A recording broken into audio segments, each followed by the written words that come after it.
HRN listeners. As we celebrate our 15th year, we are deepening our commitment to giving voice to the next generation of food systems storytellers, and we need your help. Our internship and fellowship programs help activate new possibilities for underrepresented and underestimated young people through experiential journalism, audio engineering, and production training. Through these unique programs, HRN helps food equity stewards build essential workforce readiness skills that expand their potential and foster economic mobility. Please consider supporting these critical programs. And with a minimum donation, you can be entered to win a dinner for two at an amazing restaurant in one of 8 cities and tickets to a concert at a great venue in one of those cities. We have incredible partners across the country who have donated, as they also share our passion for helping to educate the next generation of food systems storytellers. Check out heritageradionetwork.org/15 to donate and enter to win today. That's heritageradionetwork.org/15 to donate and enter to win today. And make sure you donate before March 31st.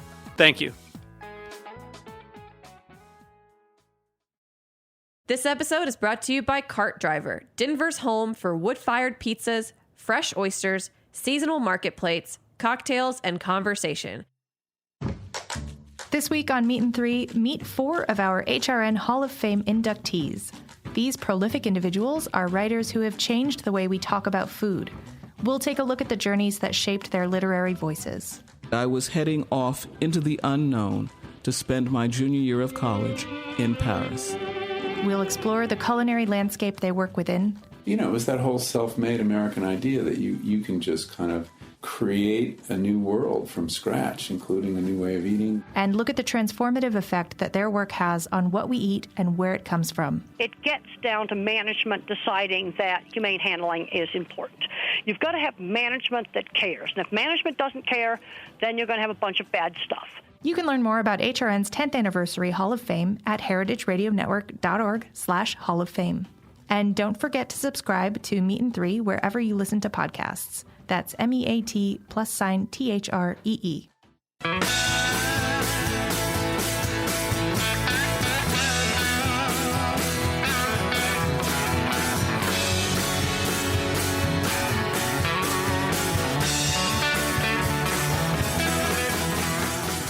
Hey, welcome to Beer Sessions Radio on the Heritage Radio Network. Hey guys, it's August 6th, 2019. I'm Jimmy Carboni. I'm the host here on Beer Sessions Radio. It's heritageradionetwork.org. We have a special show today. It's always a special show, guys. This one, our buddies AJ Kieran's from at 16 Ounce Canvas helped put together. We're going to talk about beer art and beer label art. So AJ, give us a little intro about what the show's about and why you brought these cats together.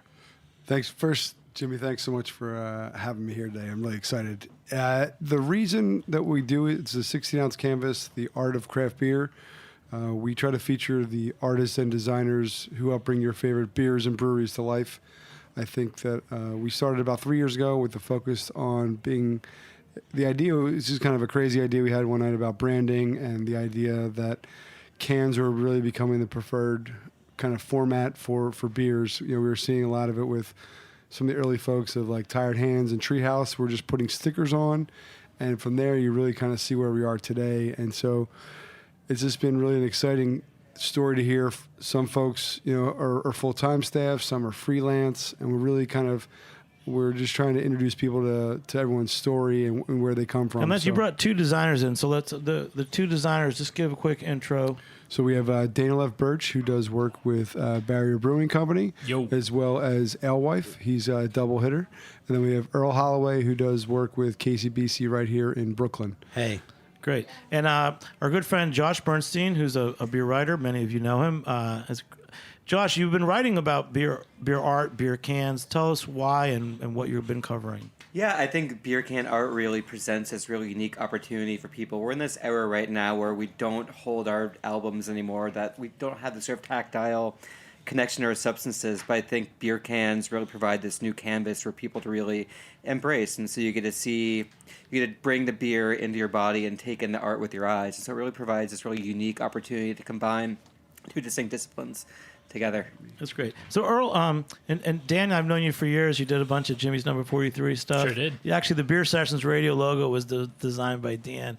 How did it evolve for you? I know you were doing beer bar art. You work with Fool's Gold and those guys. Tell us some of the the beer accounts you've worked with in the past, leading up to beer cans. Yeah, I worked at Union Beer Distributors as a designer for about 3 years, and then I left there and I had to make a living. So I luckily had a lot of clients that I really liked through Union, and I did stuff for 4th Ave, for you. Yeah, 4th Avenue Pub, yeah. 4th Ave Pub.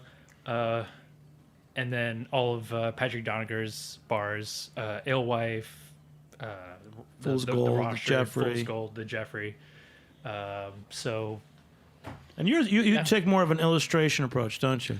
Oh, of course, yes. I went to school for illustration, so illustration is definitely my strong suit. But I also like to design typography and design in general. So, yeah.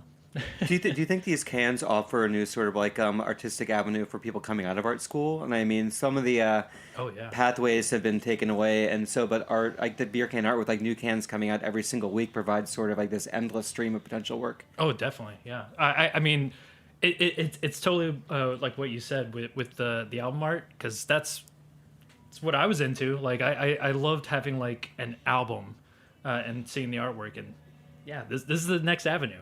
Like it's. And Earl, tell us your background a little bit. We're going to talk a lot. We have like almost an hour show coming. Yeah, sure. Words. So, Josh I guess, the wordsmith. Yeah, the way it started for me was I just kind of studied illustration as Daniel did, and then I kind of like returned to an old love, which is basically comic book oriented illustrative work, which is kind of the same thing, but like a little bit more on the cartooning vein. Produced my own independent comics. I had a full daytime job.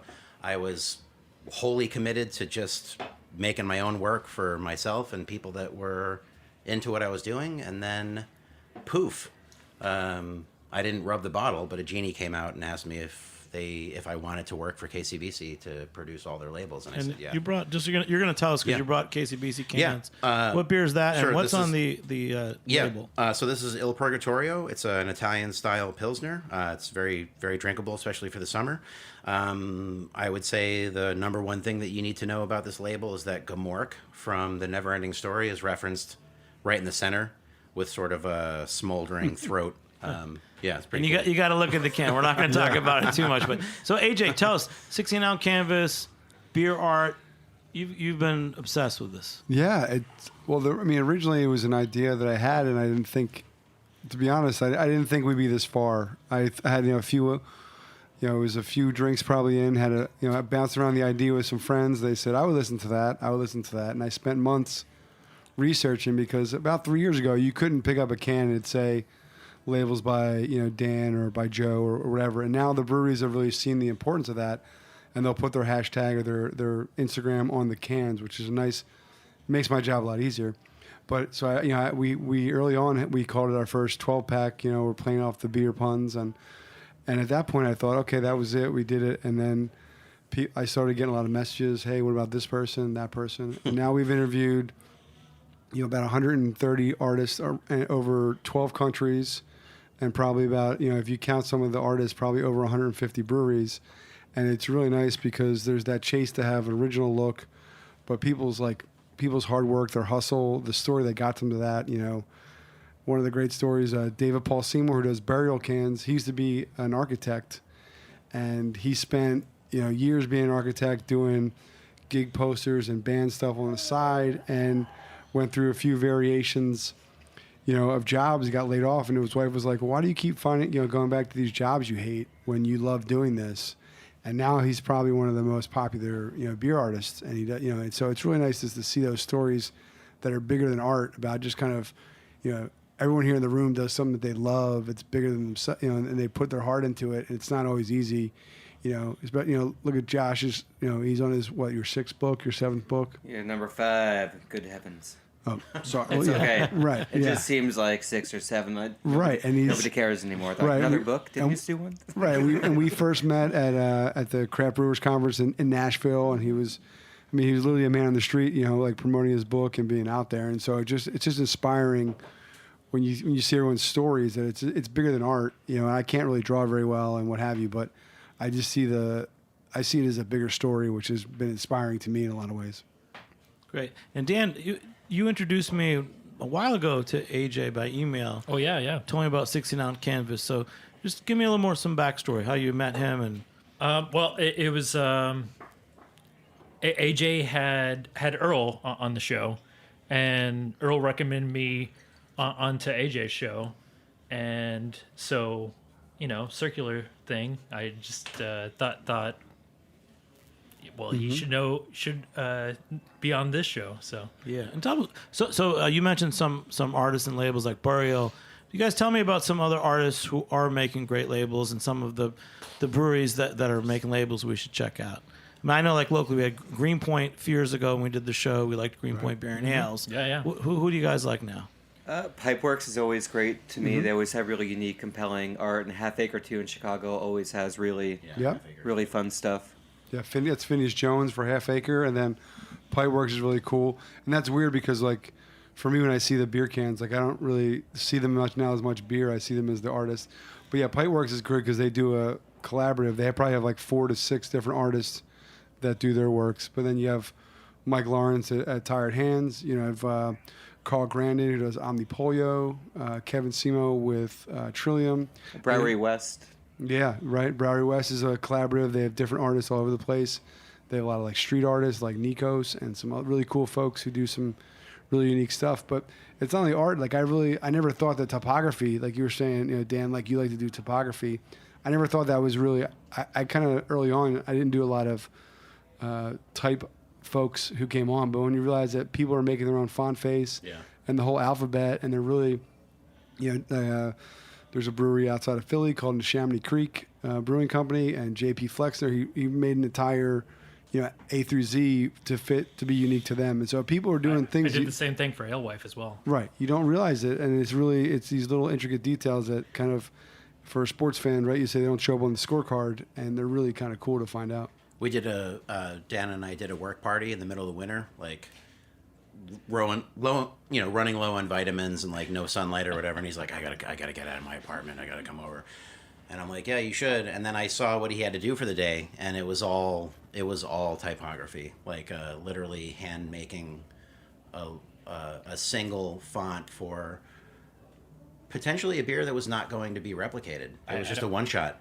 Do you remember what it was? I have no idea. Okay, No. There's too many. That's very true. So I saw that and I was like, oh man, like, just 8 hours worth of work or something like that for a one shot, for the font on a one shot. Yeah. Which he also does the illustration for, and the copy and the fine touches and all that kind of stuff. So, Josh, for me, cans are new. You were one of the first guys. I mean, in addition to your writing, I know you've always hosted some events, and especially around New York City. You were one of the first guys to do a can jam. Yeah, the can jam was something we started over at Threes Brewing maybe about 3+ years ago on Complete IPA. I think my 3rd book. I'm losing track now. Came out the whole idea. You have a lot of I do.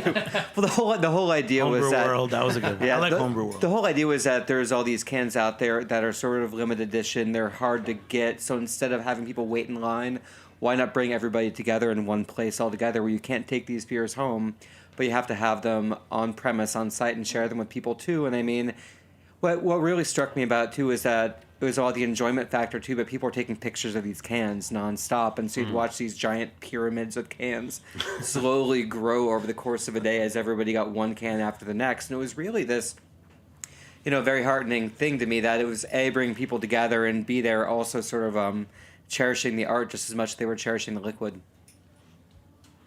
All right, see you, Juan. That's Juan from bar 180, 177. It's a couple shows we're doing. But yeah, the cans. And it is a great platform for art. I mean, you're right. You mentioned albums and records. That was my thought coming over today. I was like, wow, albums used to be something you'd collect partly because of the art. And was there anything, when albums ended and before cans, was there anything else that you guys worked on that was similar? To speak to Joshua's point, like on the opener, I feel like this door sort of closed on freelance illustration for print. or online even. The idea of like a magazine or a newspaper hiring you, that's how I started. One of my first jobs was with Stephen Heller in the New York Times Book Review. Kind of a big deal for me. I got the cover, I got some inside illustration, and then maybe it was because I wasn't very good at the time, or 9/11 happened, I'm not really sure. The door kind of closed. And it went from me being able to sort of make it on freelance illustration, not a lot of money, but I made it for the first couple of years out of school, and then the door closed. And that's kind of when I went underground artistically, where I was just doing stuff for myself and everybody that was that knew who I was and what I was doing. And the I don't want to like get too crazy about it, but like for me, like a rebirth is like definitely working on this gigantic canvas that is on a beer can. I know it's small, but it's also in your hand. But like your audience is greater too, in a sense too. That would people that would not typically maybe pick up your art. Yeah, they would not go to a bookstore, underground comic shop, and like pick up whatever you did, or buy an illustrated or buy a poster of something you've done, but they'll pick up the can. Yeah. For example, I'm not blowing smoke up my butt or anything like that, but like the middle of last year, somebody from the New York Knicks like approached me to do a campaign for them, like a social media campaign, and that would not have happened had I not had this platform of label art to rely on. As a form of advertisement, like it's Yeah, I and you're so busy with that you turned it down, right, Earl? But AJ, I had to turn it down. It was way too much work. So you're documenting this shift. Because early it was really the idea that you hope that the beer tastes as good as the can looks, and I think early on that was really kind of the premise. Like I went to business school for marketing, and so I really saw that people were, and then the social media explosion was that people were just taking pictures of these labels, and you hope that it tasted good, but but one of the things I do, which people think is weird, if I haven't had the beer and I'm interviewing somebody and they want, and if you're listening, you want to send me more beer, that's a good idea, but we don't get as much beer, but when we do, I'll wait till after the episode records because I don't want to think, oh, this beer tastes terrible. I relate that to Dan, or I relate that to Joe. And so, like, I think it's a sensory thing, and I don't know if that just, but that's really how I try to present it. Well, definitely, I would say for beer, I mean, the evolution of how it's marketed. It used to be bottles. A bottle was a label, something you could sell. But then so many photos were of like Boss Pour or a glass of beer. That's really not sexy. No. Yeah, but I mean, like we talk about the demise of bottles. Bottles still outsell cans like by a huge margin across the board. I mean, it's not. I mean, within this craft beer sector, definitely that cans labels are super important, especially as limited edition one-off beers. But I mean, bottles and like static labels are still king out there in the marketplace. I mean, this is still pretty small. They're still middle America. So it's funny you mentioned that because when I first started working for KCBC, they were like, "Oh, do you want to design a label?" And I was like, is that a thing? And they're like, yeah, it's a thing. So I thought when they first approached me, I thought they wanted something that was just permanent. I was under the impression that they wanted like Anchor Steam beer, the Anchor Forever with like a barnacles on it, and they didn't want that. So it was actually like a learning curve for me. For a week or two, I was trying to make something that was just going to be done once. Yeah, I mean, as little as 5 or 6 years ago, I mean, there was basically your core beers and a seasonal that came out every 3 months, and that was like so few opportunities for artists to break in, and breweries hadn't reached this sort of accelerated fever pitch of release and opening and desire to stand out in this visual marketplace. And I mean, all these things kind of came together to really give artists this new avenue for making a living, which is not hard to make an artistic living in this day and age. Yeah. Let's go back to when I know when Brooklyn Brewery was founded many years ago, they hired a noted designer to make that Milton logo. Glaser. Yeah. So how has that changed? I mean, think back to that. I mean, how many opportunities were there for something like that? I don't know. I'm just trying to stir the pot here. Next to nothing. Bill Glazer. He also did what, the I Heart New York Yes. Yeah. campaign. Yeah. I mean, it's So it's pretty. He did some iconic things, but that Brooklyn Beautiful. Brewery logo stayed the same for a long time. Well, that was a game. Yeah. That was a game like anything, any branding, the Marlboro Man, like, Coke, things like that. Nothing really changed. I mean, that was you created a distinct branding opportunity, then that's how you identified yourself across the marketplace, across the world. AJ, are people collecting cans now just for the art and not to drink? What are you asking AJ for? Yeah. These guys.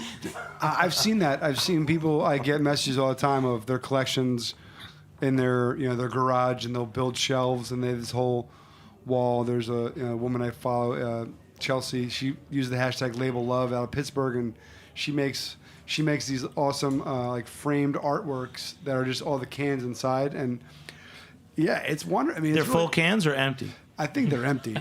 She's a beer connoisseur, so I don't think she. first. Yeah, I think that'd be really heavy against the wall. that would be very sad. I hope they were washed out. Yeah, that's exactly how I think about it too. We have this terrible story years ago. My old roommate, this is back in Astoria, like 2001. He collected all the wine bottles that were empty, and he'd, like, stack them up and put them on top of the shelves until we're like, why are all these roaches coming? And then we turned on the light, so it was like your floor moved, like a black carpet shifted to reveal all the white linoleum. We're just like, this is not right. Then we looked on top, and he never washed out the wine bottles. And so the wine bottles were basically, they were the Roach Motel. That's a lot of food. It's a lot of food in those bottles. So AJ, what are some questions when you had Earl and Dan on your show? What are questions that you ask the artists on 16-ounce canvas? So I have like a 10-question consistently that we ask. They're more like a framework, or when artists are afraid to come on, they get worried they're going to make it sound silly or what have you. And so we kind of send them ahead of time. But we like to ask kind of like from a project management standpoint, I like to ask like how much time do you have? So from when the idea comes or the brief comes to when the actually is going to come off the canning line. And it varies. It's really interesting. Some breweries give a month, some give a week, and artists will also give that crazy story of, I had to do a label in like 3 days. So what about for you guys? Time. Dan, you want to go first? You go ahead. Okay. So it really kind of depends. I will say, I want to preface what I'm about to say by being very excited that KCBC is starting to do more Pilsners and lagers, because that just means more time. Ultimately, it just means more time. When it was really also more Pilsners. More Pilsners, yeah, for us to drink for sure. And then with a beer that just has to stay in the tank less amount of time, the turnaround's just going to be drastically reduced. So it could range anywhere from, for a lager, I might have development production time, no joke, probably a month. But for bigger beers like IPAs, not that much at all. A week, 2 weeks sometimes, usually a week. It just really kind of depends on workload, And how long does it take you to kind of create this from the brewery being like, I've got this IPA that's slightly different from the other IPA? I have the luxury of having one of the brewers that I work with, a dude named Zach Kinney, is like a post ad guy. Yep. So he and I can sort of like talk shorthand to get something under production really, really quickly. So that really helps to expedite the process. But from sketch approval to finish, about 3 days. Mm-hmm. Unless it's like a little bit more simplified. And that really does depend on the level of complexity of the illustration, which again is really interesting because this didn't exist years ago. Like it literally comes down to the illustrative need of the can. So, for example, one of the can things we work on all the time is a session IPA, the Penguin series. So they kind of go through this universe. So the first one was like really complicated and kind of hard, and then the second one the same deal, but then the last one I just did, which is number 4, is actually really simple because it's a riff on a Jim Gaffigan joke where he goes on to tell you about how he doesn't care about craft beer, like in a joking way, like I don't care about So craft beer. how do you represent that graphically? Well, he said it's like so he says in his article, he says, I don't really care about what, it's just like, I just want a beer. I don't care about your hand-drawn illustration. Who gives a shit? Like, I just want to, it's penguin versus cactus, whatever. I don't care. So then we took penguin versus cactus and made it a label. So that just happened like a couple days ago. Good. So Dan, with Barrier, I love those early labels that you did. Oh, yeah. Tell us one of your favorites and a little bit backstory. I mean, still one of my favorites is the very first label I did was, and that was Axela, and Yes. it took a lot of pushback too. AJ loves that one. And a fish guy. It's a fish reference, which I wish I liked them because we do a ton of fish references in our labels, but I just can't get into it. But despite that, I love the label, and. Actually, we have Barrier another fish reference coming out soon. Hood is coming out, so You can feel good about Hood? Axela and Yeah. It's good. I can't see the labels because we're on air and I don't know the fish references. Thank you, guys. Axel is like a very aggressive, like that's fish with a pH. yeah. It's not like a. It's almost like a very heavy. It's almost like a metal song. It's just like So guys who like fish also like craft beer. Yeah. So I guess the question is too with a lot of these. I know Barrier does. Sorry. I was gonna say with a lot of these beers too, it feels like the language and the beer name drives the label more so than the beer style. Or I guess how do you see sort of the name that people come up with, like working in tandem with the style to create inspiration for the art? It really, I guess, a it great kind of question. yeah. So I guess it kind of depends. The idea of working with three. Okay, so for Kings County Brewery Collective, for example, we have three people that are individuals who come from separate backgrounds who might have something very specific in mind that's like really interesting and it just drives the illustration. And then there's other times where somebody says Ninja Kitties, and you're like, okay, what the hell is that? And they have no ideas, and then you just kind of you have the ability from your background or like referencing source material or something like that to be able to come up with like an image for this label. That could be successful or not. I mean, it really kind of depends on. And then in hand, I have. Tell us the beer, second beer you have in hand. Okay, so this is. Tell us about that label. So this is Strap. This is Strap Lite. This is a rice lager that KCBC puts out. It was called Strap Hanger initially, but they've gone to Strap Light Lime, which is what we're drinking right now. And then they also have Strap Light. I can taste the lime right away. Yeah. So it's like a Subway scene. It looks like you probably have Tony Clifton on the label here, but you also have like Pam Grier, and then also an alien that has an I Love New Blork or. And then those are the things you input. Yeah. This No. There's like a You mean level. they didn't ask for Tony Clifton? They did not ask for Tony Clifton. No. Now, Earl, no. one of the things I love about KCBC labels is the foil.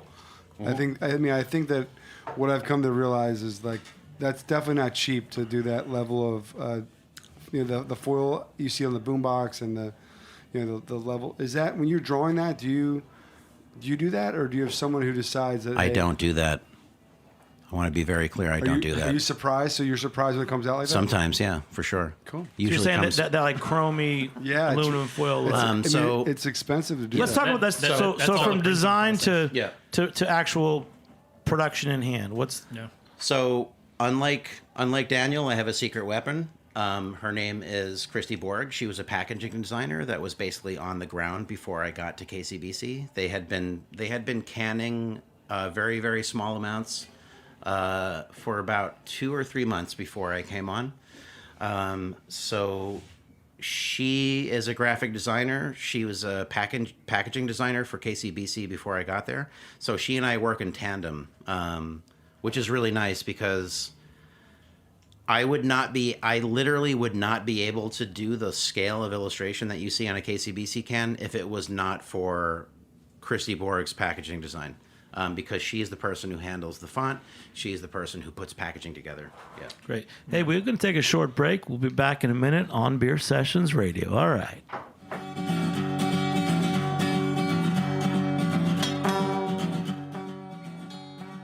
This episode is brought to you by Cart Driver, Denver's home for wood-fired pizzas, fresh oysters, seasonal market plates, cocktails, and conversation. Tucked in a 640 square foot shipping container space in the heart of Denver's Rhino neighborhood, Cart Driver is the perfect place to stop in for an Italian-style spritz, Prosecco on tap, and a wide variety of tinned fish. Open for lunch, dinner, community hour, and late nights 7 days a week, Cart Driver is here for you with fresh, domestically sourced ingredients and, above all, hospitality. Learn more at cart-driver.com.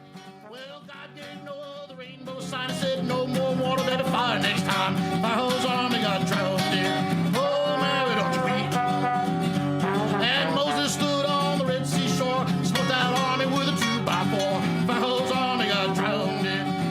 Hey, welcome back to Beer Sessions Radio on the Heritage Radio Network. Check us out. It's a summer membership drive, heritageradionetwork.org. It's painless. It's good. It supports the network. It's a big network, 35 shows, 10th anniversary Hall of Fame. So we got a great show put together by, thank you, AJ at 16 Ounce Canvas, two great designers of beer labels, and Dan Birch. Tell us about my favorite barrier one was, what's the one with the teeth?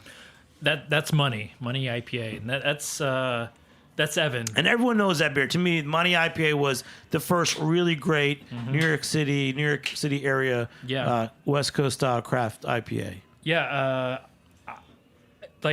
I did actually Daddy Works before that, which is the double version of that, and that has our main sales rep now, Mike Discarfino. Mike Discarfino, head of marketing now. That's him, and then on Money was Evan, the owner, but he didn't want his face on it, so that's why we have the cap over his eyes, and he's become like a character throughout the series. Actually, I have one that's coming out soon,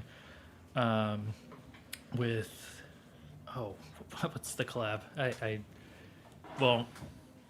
It's coming out soon. It has him shocked about hop prices, so. But design. What about the design?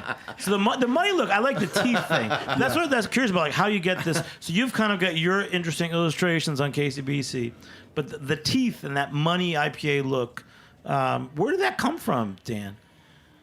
That came like from a little gangsta, or that came from Evan. Like they said he wanted gold teeth and just. Like he wanted his tattoos, like he'd just gotten the new tattoos. Evan Klein, Evan Klein, Brewing, yep. And I was like, yeah, sure, definitely. So that's. And if you go to Dan's, is it your Behance page, right? Like you can see, like it's pretty. I mean, it's he probably hasn't updated in a while, but it's if you look at it, it's got all the early ones. You can see the photos he took, the early sketches he did. What's his website? If you go to it's Behance.net at /DF Birch, I believe. And it's really cool because you can Thank see. you, that's really helpful. It's been a while since I've updated. Well, so. at Daniel Birch on Instagram. Right. Behance is an artist website that they use, kind of like a Twitter, Facebook thing.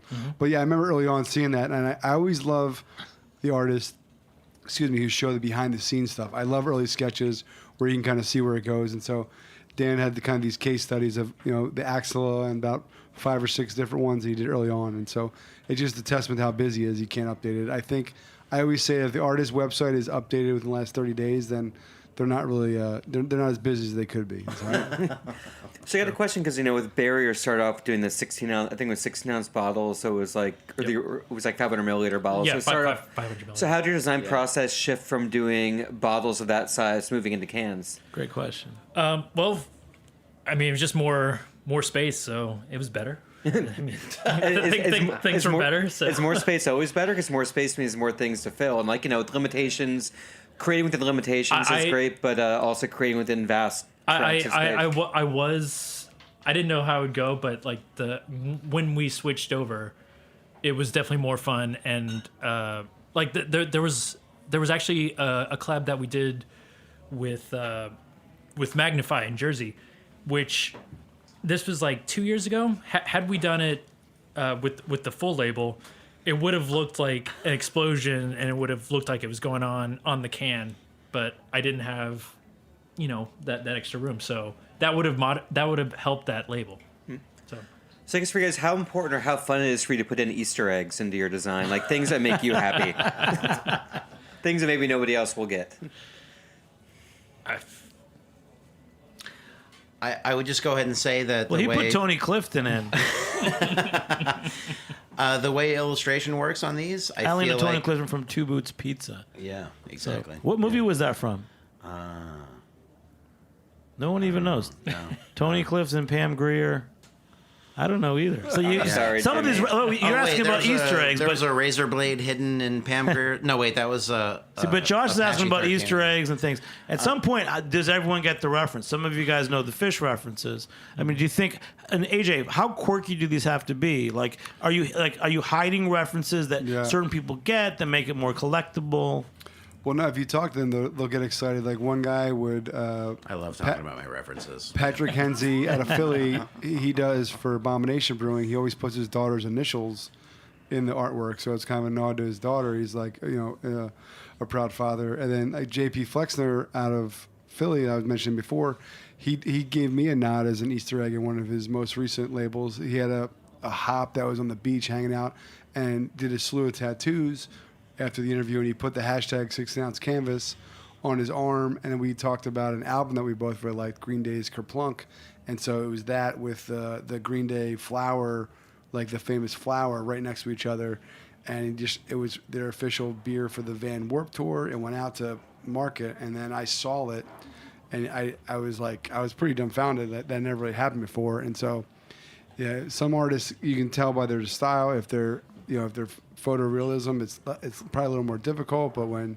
you get in some of these little more creative, trippier kind of places that aren't real, you can kind of do a lot of stuff. That's what you meant by Easter egg, like a little just like gift? hidden little fun things that like either the illustrator knows or it's a nod to a small little in joke that nobody else is going to get. Now, I mean, wait, are we going to talk about the fact that Josh has his own beer label, right? Weekend at Bernstein's. We did that, for my 40th birthday last year. I'm 41 now, but he's older than me. You're a youngin'. Which you're a spring chicken. Which brewery was that, or what? KCBC, yeah. I mean, I was like, I've known Tony, Pete, and Zach Sarah like homebrewer days, and so they were all in the homebrew back then. So it was like, what brewery would actually be game for some dumb idea? I'm like, KCBC. So I talked to them, and it's basically like, you know what, we're gonna do this illustration, this design on there too, and to be game, just like running off, like 8 cases of beer, which is nothing. All they gotta do is swap out the illustration, and all of a sudden you get a special branded beer. So we did it Weekend at Bernstein's. So we rented a house in the Rockaways, which is a beach community out in Queens, and then we did if anybody remembers Weekend at Bernie's, where the guy's dead and everybody holds him up, and it's like, and they're just taking him around all these crazy sort of beach situations. So we had me in the middle as sort of like the dead Bernie, and then it was great. We had a fantastic time. We ended up with a case of beer at the end of it too, and I'm like, what the heck am I do with like a case more of the beer I've drank for 3 days straight? So we were moving. I didn't want to move with all this beer. So I just put out on Instagram, like, if anybody wants to come over and get this can of beer. And it was really kind of wild because people were actually like, I'll come to your house and get a can of that special beer that was only made one time. And I was just like, it's just the power of something that you can only get once, which I think also plays into like all this, why all these cans right now are so popular. Is just that these designs, these beers are oftentimes only one time only. So it can be the same beer, but you're changing the label too. You're changing the hopping, and you change the label, and you change the hopping. I mean, this is the strap light. Strap light lime. Yeah, I mean, it's like strap hanger, but with a twist. It's just not as sugary. It's not as like it doesn't feel as like bready as their regular strap light, even though there's no bread in there. It's just rice. Dan, we were talking about Easter eggs. You were about to say something. It's funny that you say Weekend at Bernstein's, because the reference I was gonna talk about was for our Barrier's label Lomax, which is another Weekend at Bernie's romance. Yeah. So, I mean, this is sort of sad.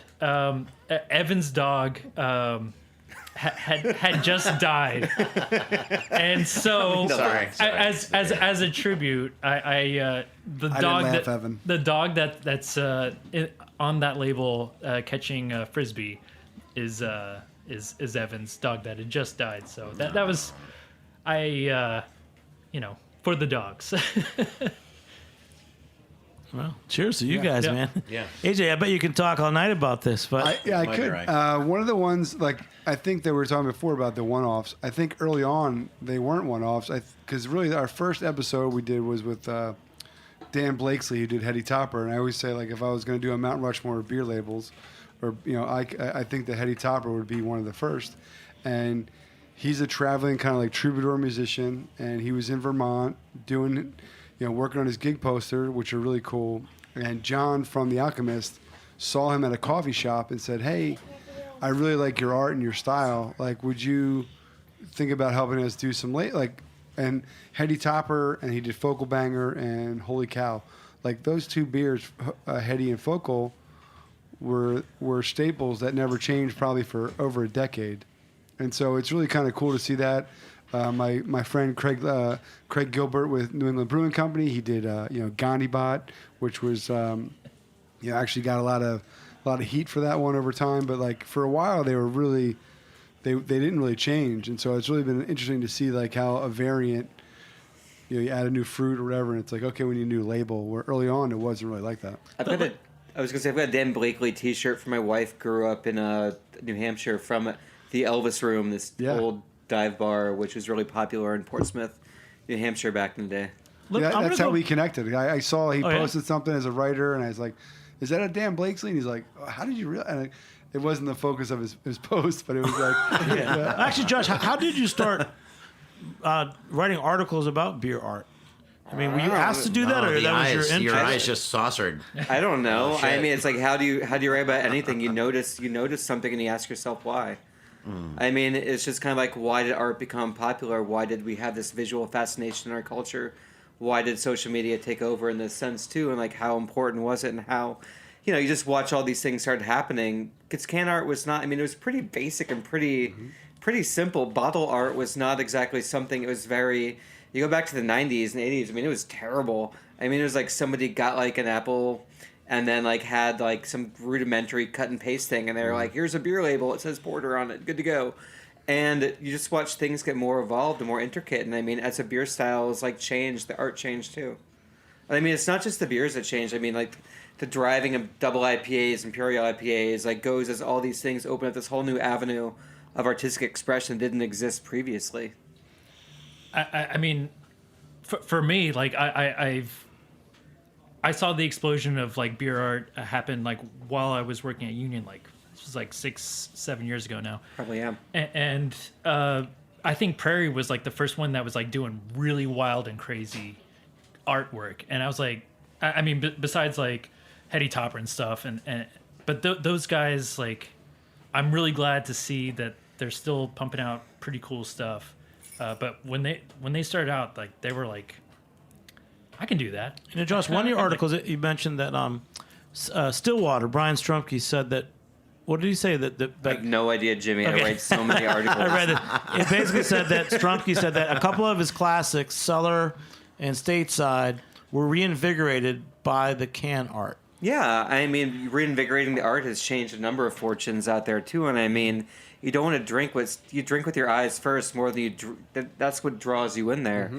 So you've got this great thing, and you're like, oh, what's that? I've not seen that before, and you want to grab onto it. And that's it too. And I mean, if you're a brewery opening up in 2019 and not thinking about how important your art is as much as your beer, then you're doing a disservice to your thing. You should rewrite your business plan. I mean, essentially, you have to think about how things look, what you're doing, your approach, all these things that were not really necessary. I mean, it's funny talking to folks at Threes a few years ago. I mean, when they started canning after they opened up as a brewery. Then I was talking to Greg, the former brewmaster, and it was basically like, people think we didn't really exist till we started going into cans. And that's this idea that you don't exist so you can hold it in your hand. That just being a beer in a pint glass that's like a different shade of yellow or brown or black does not matter at all. It's a can art that really separates. Like, I mean, let's be perfectly honest. A lot of these new IPAs things they're not night and day difference out there too. It's not like this 180 that's so different from lagers, the same sort of introduction that we had years ago. Nowadays, I mean, the art can really be the differentiation point that really sets yourself apart. You guys, just other artists that inspire you, maybe they're not doing beer art and you wish they would, past and present. Ooh, I mean, that's you got to pick one each. That's a loaded question for sure. We're talking art, and then AJ has like 10. So. Yeah. No, yeah, I know he's gonna pick one. I mean, James Jean, that dude, if he did a beer label, wow. Yeah. What do you know him as? He did the comic book covers for Fable. He's most known for really beautiful artwork. And actually, Earl went to school with him. I did go to school with him, I just found that out this week. We were talking and very jealous. It just came out. Yeah. And then an artist that from you. If I was going to go ahead and pick one automatically, like Lizard Brain, I don't understand why Joe Jusko isn't making more beer label art. He has done one, and of course I can't remember the name of the brewery. That doesn't mean that I don't care about the beer. But what is he known as an artist? He's like Joe Jusko is like a ridiculous like oil painting cover comic book master. Like he just if you want to name a Marvel comic book character, he's probably painted that person on a trading card or on a fully painted cover of a comic, or on like a Wizard or like Comics Guide or something like that. Just really amazing. And AJ, so on your site, I mean, do you go deeper into this? We can learn more about artists that are doing labels and some of their backstories. Yeah. Early on, we would transcribe it to text, and that was a disaster. Oh, my God. Yeah, don't ask us what we think. Because the interview to text, you think it's going to be a good idea. And I think for probably the first like 40 or 50 interviews, I would pay this service, and they would transcribe it to text, and all of our uhs and weird spatial dialogue things would be painful. So I stopped doing that. But and you're talking about artists I love. A lot of times now I just follow artists I think are wonderful, and I hope that they do one beer-related project. There's this great graffiti artist in Portland, Maine, Ryan Adams, and he does this geometric like font that's just really unique and all this cool stuff. And I just hope that someday somebody would have him be an artist, and he finally did. And so I was like, hey, I saw you did one label one time. Would you be a guest? And that's really how I approach it. I'm really kind of a lot of these artists. I just kind of follow along and hope that somebody picks up and sees that how their unique label, like unique design, could be a cool label. Is there a business for scouting artists for labels? I mean, that could be that'd be an interesting way, like or agents. Yeah. I have gotten reached out to by a few breweries and a few folks to recommend some folks.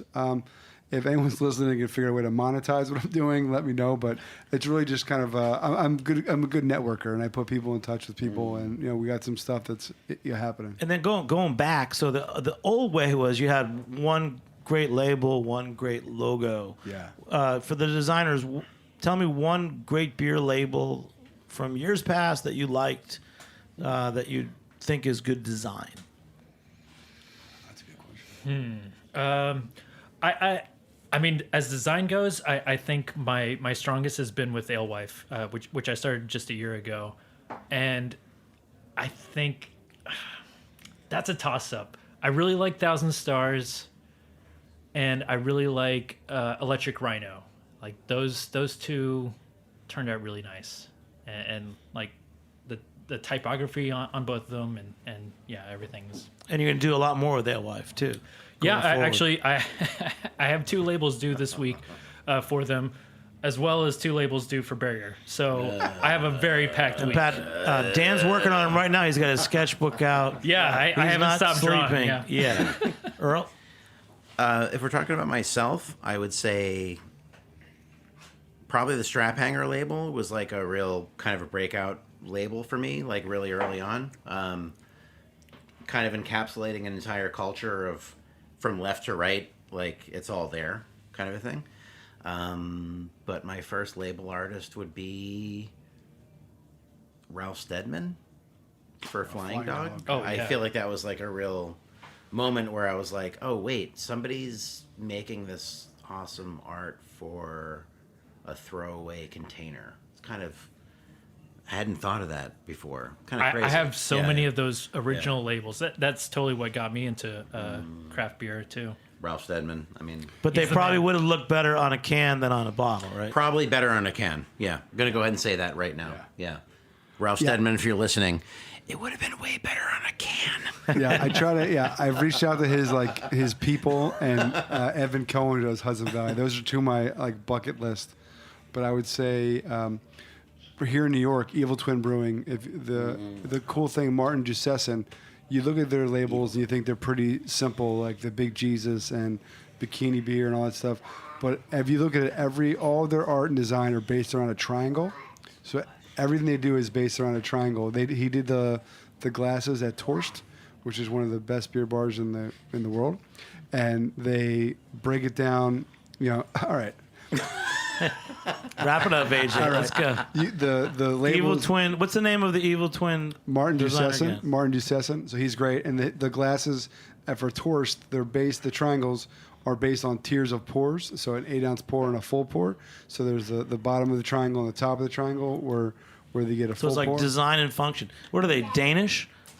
He's Danish design guys, design and function. And then we have Daniel Endicott for Forest and Maine. He went to school for fine art. He's a watercolorist. He's the owner, brewer, and design, and that's pretty rare. And then I just give that is pretty rare.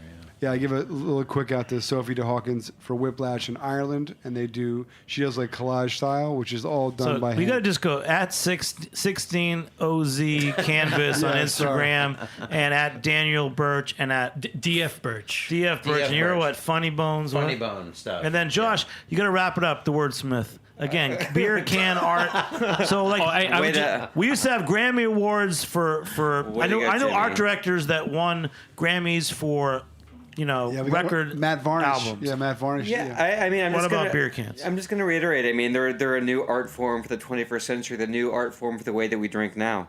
And I mean, you need to really think about. And again, if you're a business, think about your art, your design. I mean, that's what they're going to see first. With 8,000 odd breweries in the country, you're not going to be that different with like your Pilsner that's slightly dry hopped differently than the other brewery. But your art can set you apart. So it really helps to really think about who you're working with, how to create a relationship that's going to extend from one beer to the next.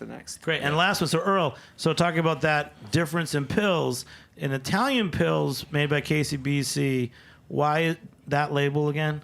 What is that? Is that Italian imagery? So the only thing that informed Il Purgatorio as an Italian style Pilsner for a label is the fact that Zach Kinney, one of the brewers, he spent some time in Italy, so we went back and forth. And it's Il Purgatorio. Il Purgatorio. So Italian pills. Guys, this was an awesome show. Again, AJ, thank you so much for putting this show together. And Josh Bernstein, Danny Birch, and Earl Hollowell. You guys really made this show. Do you want my daughter? And also, my daughter sat silently in the corner eating pizza for the most part. Pizza. Thanks, and Josh, Violet. The new book that's coming out this fall, which we will have you on again. Yeah, Drink Better Beer, coming out mid-September with the Rosetta Stone for the modern beer moment. Nice. I've seen the cover and hard cover. It looks really good. Great. Big shout out to our producer, Justin Kennedy, assistant producer, Aaliyah Paps, engineer, Matt Patterson. Thanks for joining me here on the Heritage Radio Network. I'm Jimmy Carboni. We'll catch you next time on Beer Sessions Radio. All right. Woo. Good one.